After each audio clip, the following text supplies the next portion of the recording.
শিল্পী সমিতি থেকে এই যে আছিয়া তার বিরোধ আমরা যে দাঁড়িয়েছি যে ন্যাক্কারজনক যে ঘটনা ঘটেছে, একটা ছোট্ট একটা মানুষ। এবার জ্বলাময়ী বক্তব্য দিলেন অভিনেত্রী রোজিনা। অভিনেত্রী রোজিনা এবার প্রকাশ্যে এসে আসিয়ার ঘটনা নিয়ে কি বলছে, ভিউয়ার্স এই বিষয়ে জানতে সম্পূর্ণ ভিডিওটি দেখে সঙ্গে থাকুন।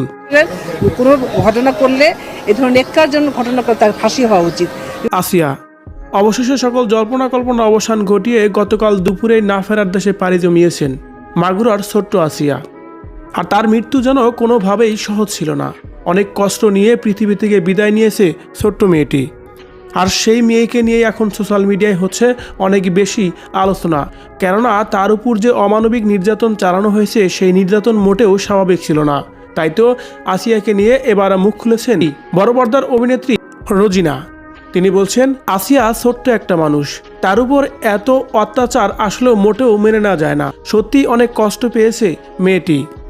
তার সাথে যারা এই কাজটি করেছে তারা আসলে মানুষ না, তারা আসলে পশুর চেয়েও অধম। এ সময় রোজিনা আসিয়ার উপর যারা অমানবিক নির্যাতন চালিয়েছে তাদেরকে প্রকাশ্যে ফাঁসি দেওয়া উচিত বলে মনে করেন রোজিনা। তিনি বলেন, যারা এইসব কাজ করে তাদেরকে প্রকাশ্যে ফাঁসি না দিলে ভবিষ্যতে এই সমস্যাগুলো আমাদের বাংলাদেশের মধ্যে থেকেই যাবে। ধর্ষণের মতো জঘন্যতম কাজ কোনোভাবেই যেন কমবে না। একজনকে যদি এরকম শাস্তি দেওয়া যায় ভবিষ্যতে কিন্তু এই ধরনের কিন্তু আপনার মনে হয় না।